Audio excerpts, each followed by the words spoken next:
Navy at Air Force. It's the first game of the Commander-in-Chief's Trophy. And Navy's 2-2. Air Force is 1-4. But don't let that fool you because they've all been really, really, really close losses. Here's the thing about these two teams. Navy's number 1 in rushing. Air Force is number 11. They run the ball. They run the ball.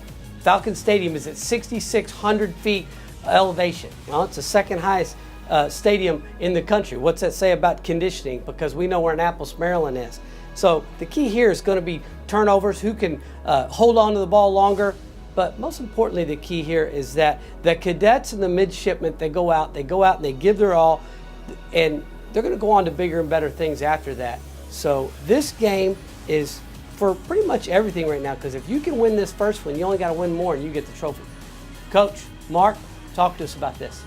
Well, I like this game because it is involved with the Commanders-in-Chief Trophy. Not only that, when you look at the way this game's going to play out, you talked about the elevation, but Kevin, you didn't talk about this. It's supposed to rain on Saturday. It's supposed to be nothing but 51 degrees, the coldest temperature in the FBS on Saturday playing this weekend. Can they handle the altitude, the rain, and the weather situation? It's going to be tough for Navy to go on their own. Cole Fade, their fullback, has been a terrific runner this year, even though Air Force has had to use multiple quarterbacks this season. And here's the reason why I have to pick Air Force. My niece is the only African-American female commanding a base in the United States. She commands Bowling Air Force Base outside of D.C. I've got to go with the Air Force. Air Force 21, Navy 17. Well, Mark, the last time there was an accurate weather forecast was when God told Noah it was going to rain. It hadn't been accurate since then, so let's keep that in mind. I've gone out and played at Air Force Academy. It's a beautiful setting. It's a beautiful place. The cadets are great. It's exciting. And the 6,600 feet does make a difference. Boy, you exert yourself for 1 or 2 plays, you need 30 seconds to get your rest. But what upset me about Air Force, I think this will motivate Army the same way it did us at Notre Dame. In the locker room, they have a sign. You're at mile high. Exertion can be hazardous to your health. Please don't overexert yourself.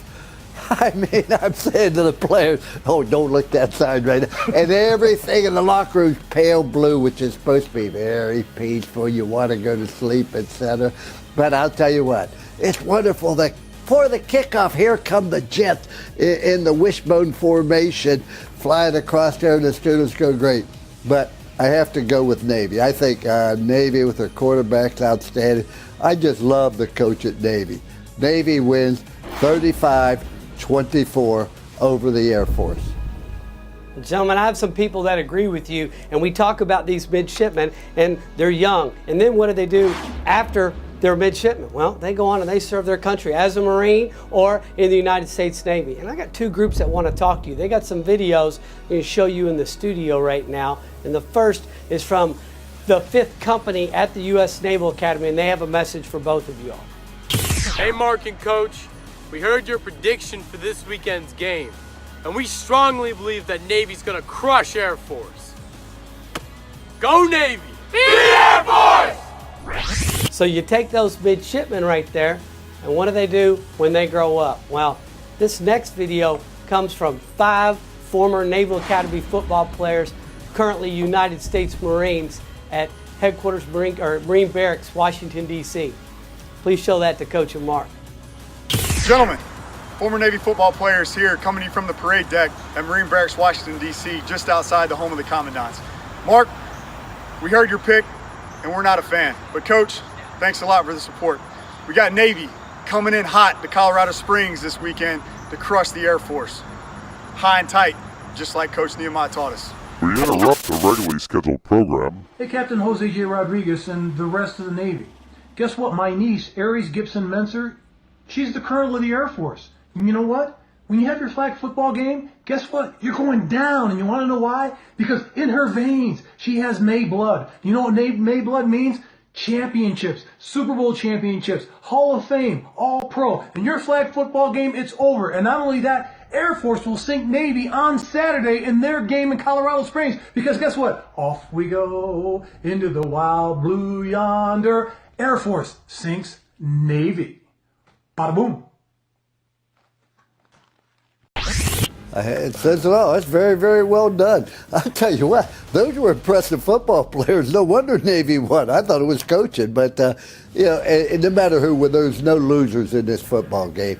It will be a class game. After the game, they'll hug one another, congratulate one another, and I do believe Navy win. I hope Navy wins because I picked them.